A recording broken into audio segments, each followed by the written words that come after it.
Les vraies voix Sud Radio, 17h-20h, Philippe David, Cécile de Ménibus. C'est vendredi, on va partir l'esprit un peu plus léger dans ce coup de projecteur dans quelques instants avec nos nouveaux meilleurs amis, Philippe Bilger, François Pupponi et pas René Chiche. Non, c'est pas possible. Mister Chiche. Mais Mister Chiche. Mon idole, absolue.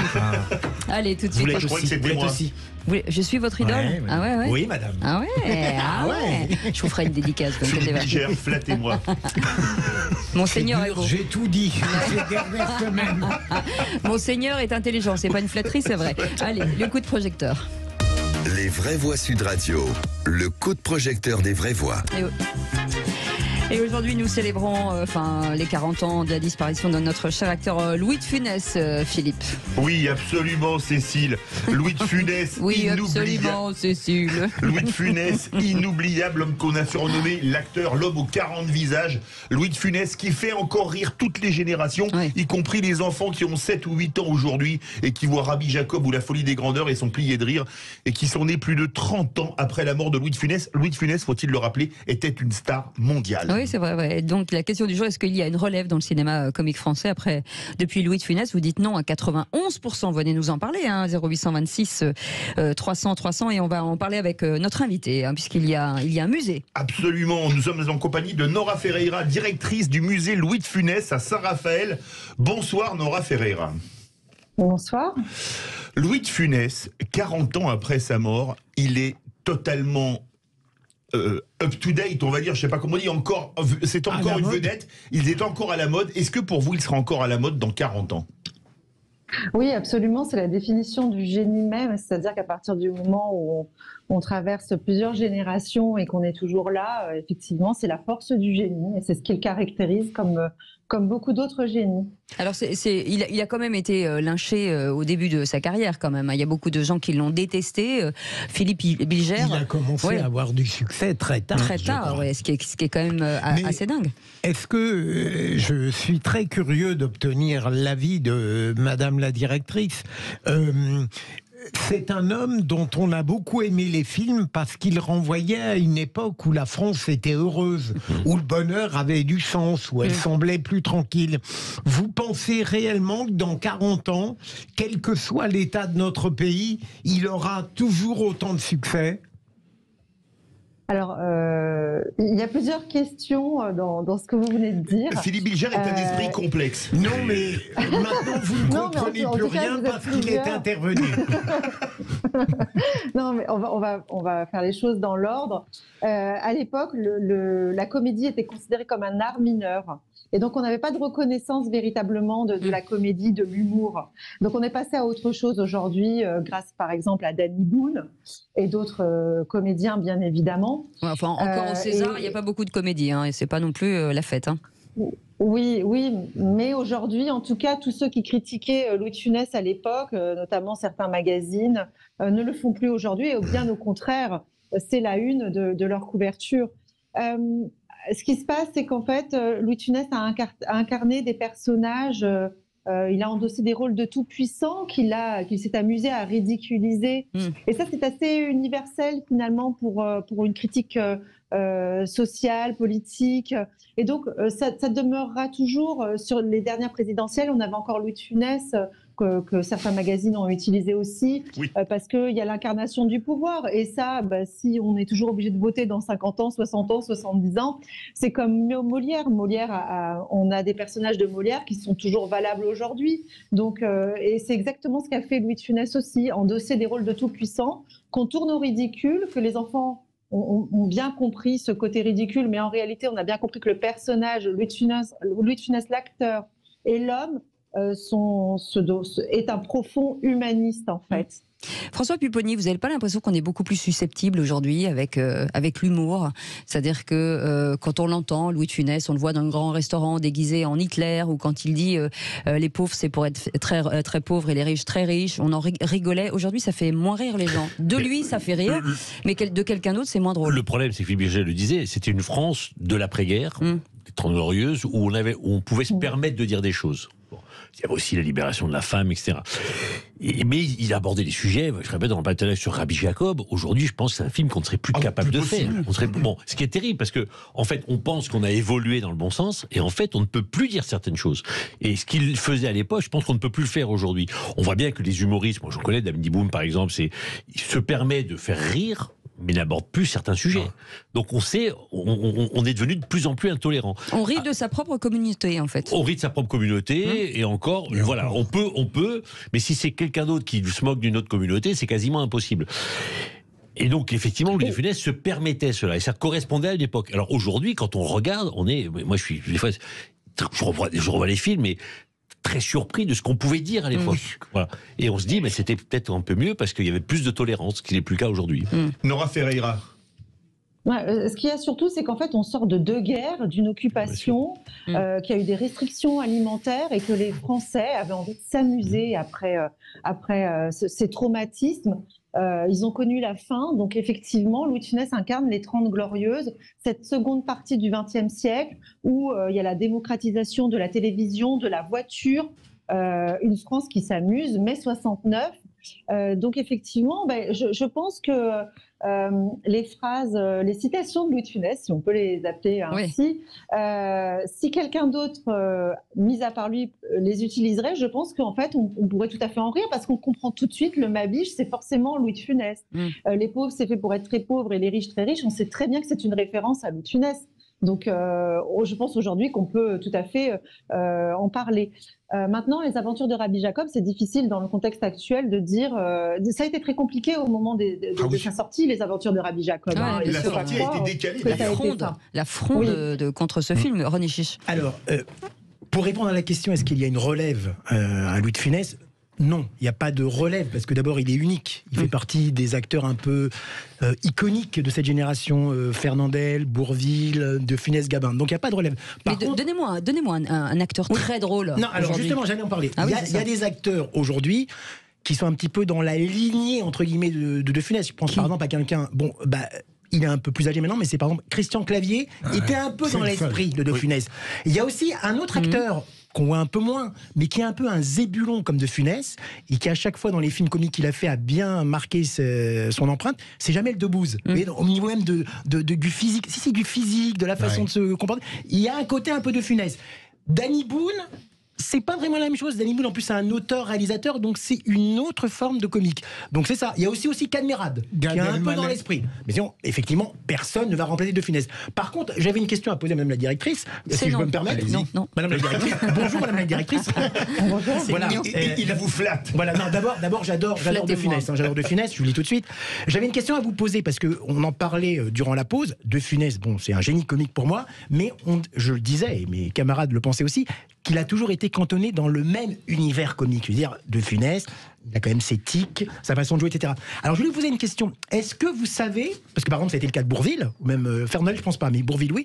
Est-ce que vous savez si De Funès a eu des projets, peut-être vers la fin de sa carrière, de rôles dramatiques? Parce que ça aurait été... Vous voyez, Coluche, par exemple, a fait son Ciao Pantin. Est-ce que De Funès aurait pu faire son Ciao Pantin? Est-ce qu'il a eu des projets dans ce domaine? Si vous le savez. Alors, oui, bien sûr. Alors, c'était très important pour lui de faire rire son public. C'était la seule chose qui comptait. Donc, pour lui, les rôles dramatiques, c'était vraiment pas ce qu'il souhaitait faire. D'accord. Voilà. Et on a même un extrait vidéo. Si vous faites des recherches, vous le retrouverez en train de nous donner cette information-là. Il n'a pas souhaité le faire. Du tout. Mais ce qui est étonnant, c'est avec les différents métiers, j'étais en train de décrire les métiers.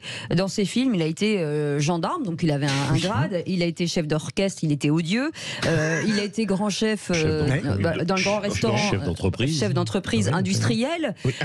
Il a été maire, il a été... voilà. Et à chaque fois, il était odieux, quoi. C'est vraiment un truc incroyable. Très machiste. Hyper machiste. Et à chaque fois, c'était, pardon de le dire, mais il tombait juste finalement, Nora. Ah oui, en fait, Louis de Funès, on le connaît quand il est chauve. La plupart des gens le connaissent une fois qu'on a La Grande Vadrouille, Le Gendarme de Saint-Tropez. Mais il a forgé ses rôles et en fait, il a commencé à être connu et reconnu à partir de l'âge de 50 ans. Ouais. Oui. À l'âge de 50 ans, il a déjà une bonne partie de sa vie où il a fait une centaine de films. Il a beaucoup joué aussi au théâtre. Donc, il a tous les rôles qu'il a créés par la suite, que l'on connaît tous, il les a déjà tous, d'une certaine façon, créés déjà auparavant. C'est-à-dire que quand il imite le pivert dans Les Aventures de Rabbi Jacob, il savait déjà utiliser les animaux, les imiter, il n'y avait aucun problème. Donc, tous ces rôles-là, il les avait déjà forgés en amont. Et ce que je voudrais dire aussi, rebondir sur ce que vous aviez dit tout à l'heure sur des acteurs enfin des comédiens ou des comiques d'aujourd'hui que l'on pourrait comparer à De Funès. Vos réflexions sont très intéressantes. Pourquoi ? Parce que en fait, il avait la musicalité. Non, c'est pas possible. Évidemment. Je vous laisse la sélection. Mais vos analyses sont intéressantes. Pourquoi ? Parce que Louis de Funès avait la musicalité dans le corps et dans le visage. Et c'est pour ça qu'aujourd'hui, on peut affirmer, parce que là, je vais basculer sur ma prochaine exposition temporaire au musée Louis de Funès, sur personne n'est Chaplin, mais personne n'est De Funès aussi. En fait, je pense que à un moment donné, il faut regarder la réalité en face. Et personne n'est De Funès. Et quelque part, tant mieux, parce que si on a envie de le regarder, on sait comment faire. Non, c'est la technique en fait que je revendiquais en se disant est-ce que finalement ce qu'il était extrêmement précis en fait. On voit quand vous regardez ses mimiques, tout est travaillé, tout est le geste, les mots, les onomatopées, les étonnements. Enfin, tout est. Alors c'est certainement grotesque pour certaines personnes, mais on sent que tout est étudié. Et quand on le voit dans des documentaires, et j'ai pas l'impression aujourd'hui. Alors peut-être que je me trompe, je suis peut-être pas assez cinéphile, mais j'ai pas l'impression de voir aujourd'hui dans le comique, j'ai plus l'impression de voir un peu bâclé plutôt que de rentrer dans une technique en allant chercher vraiment le rire au fond des choses. Peut-être que je me trompe. En fait, pour reprendre la question de René Chiche, si j'ose le faire, il aurait été formidable, j'en suis persuadé, dans des rôles dramatiques, parce que dans La Traversée de Paris, il est fabuleux. C'est ce qu'il a révélé d'ailleurs. Et deuxième élément, et là j'aimerais votre avis, j'ai l'impression qu'il restera toujours très moderne, parce qu'en réalité il a réussi une synthèse entre l'acteur qui a une gestuelle comique et en même temps qui sait très bien dire les dialogues. Quand je pense à un Jerry Lewis aux États-Unis, il m'agaçait parce qu'il ne faisait que des grimaces, tandis que De Funès, c'est vraiment une synthèse des deux. C'est ciselé. Puis c'était une critique de la société de l'époque. Mais oui. C'était une satire de la société qui était exceptionnelle. L'aile ou la cuisse, c'est un film contre la malbouffe. Contre la malbouffe. Rabbi Jacob contre l'antisémitisme. Oui, mais avec 40 ans d'avance. Oui. C'est-à-dire qu'il a fallu, par rapport à l'antisémitisme, il n'y a que depuis quelques années que l'on assume de dire qu'il y a de l'antisémitisme en France, alors que c'était un sujet qui était complètement tabou, sauf dans Rabbi Jacob, et qu'il faut lutter contre cela. Lui, c'est un des premiers qui, à 40 ans, et puis il faut pas oublier qu'on était quand même à la sortie de la guerre, la collaboration, c'est pas rien d'aborder ces sujets-là. Et puis il dénonçait l'antisémitisme français, dont personne n'osait parler. Absolument. Mais il le faisait avec un humour décalé complètement. Nora Ferreira, c'est vrai que c'est des films à thème, la malbouffe, l'antisémitisme. De Funès, c'est du comique, mais aussi beaucoup de messages sociétaux. La dénonciation. Oui, de la dénonciation. Ah oui, absolument. C'est pas seulement de l'antisémitisme, c'est du racisme pur et simple. En fait, il y a aussi Slimane et Salomon. Elle est blanche, il est noir. Les Noirs et les Blancs, et on a aussi les Européens au début du film. C'est quand même assez magistral. Il n'aime pas les Anglais, il n'aime pas les Belges, il n'aime pas les Espagnols. Et moi, je voulais poser encore une question à Madame la directrice. Vous avez vu la directrice. Ça, c'est une directrice. Ça, c'est un patron de presse. Voilà.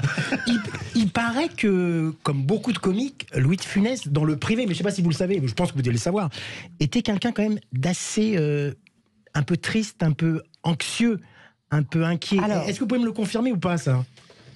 Oui, je vais vous le confirmer. Pourquoi ? Parce que Louis de Funès est né en 1914, qu'il a connu une certaine pauvreté, un traumatisme du père disparu. Tout ça a engendré chez lui la peur du lendemain et qui l'aura suivi bien longtemps, parce que effectivement, quand la réussite arrive, la consécration, il est à côté de Bourville, enfin tout arrive. L'argent aussi, puisqu'il va pouvoir subvenir aux besoins de sa famille. Effectivement, il était anxieux et inquiet parce qu'il avait peur que tout s'arrête du jour au lendemain. Ce qui peut arriver dans une carrière d'artiste, de chanteur, de comédien. La popularité n'est pas garantie jusqu'au bout. Non. Or, lui, elle est garantie même bien après. Mais seulement, son inquiétude, effectivement, c'était la peur du lendemain. Et après, c'était une personne, comme tout le monde, qui rentrait avec ses inquiétudes, ses soucis, ses joies. Un jour, on va bien, un jour, on va un peu moins bien. Mais un homme normal, simple, qui partageait des moments en famille en rentrant du travail. Donc c'était quelqu'un d'anxieux, peur du lendemain. Nora Ferreira, pourquoi avoir attendu si longtemps avant de mettre, parce qu'il est assez récent ce musée, pourquoi avons-nous attendu si longtemps et pourquoi Saint-Raphaël? Alors pourquoi? Très bonne question. Je pense que je ne suis pas en mesure de répondre à cette question. Pourquoi? Mais quand même un peu, je vais essayer. Il y a une reconnaissance tardive, c'est évident, de la critique cinématographique. Il a fallu beaucoup de temps pour se rendre compte qu'effectivement, Louis de Funès, on se rend compte qu'il est toujours là, et puis il y a toujours autant. Et tout son siècle n'existe plus. Tout a vieilli sauf lui. Lui est encore là et il s'adapte en plus aux réseaux sociaux. Il est sur le web, il est sur TikTok. Il est extrêmement suivi par toutes ces pages de fans. C'est fou. Alors qu'il n'a jamais connu tout cela. Et la persistance de son succès fait qu'aujourd'hui, on a un musée qui lui rend hommage à Saint-Raphaël. Et on est vraiment très fiers de l'avoir ici. Et puis, on a eu la consécration aussi à la Cinémathèque française en 2020 avec Alain Krugère et sa merveilleuse exposition. Bon, on est tombé en plein Covid. Mais ces reconnaissances arrivent maintenant et c'est plutôt bien pour le public, pour sa popularité, pour sa reconnaissance en tant qu'acteur et pour les fans qui sont toujours là et cette transmission de génération en génération qui existe encore et qui va continuer à être transmise. Merci en tout cas Nora Ferreira d'avoir été avec nous, directrice du musée Louis de Funès à Saint-Raphaël. Vous étiez très bien, par contre l'autre il était nul. Il n'était pas mauvais, il était très mauvais. Merci à vous. Regardez ça, c'est des animateurs de radio. Il faudrait qu'ils fassent une émission au musée Louis de Funès. N'est-ce pas Patrick Roger, n'est-ce pas Frédéric Jouve? Allons nous coucher ma biche, tout sera s'arranger. Merci madame la directrice. Merci beaucoup en tout cas d'avoir été avec nous et on rêve d'aller voir ce musée. On passera bien entendu vous voir dans un instant. On continue, on est ensemble jusqu'à 19h avec un auditeur 0826 300 300 qui a envie de réagir sur cette émission. À tout de suite.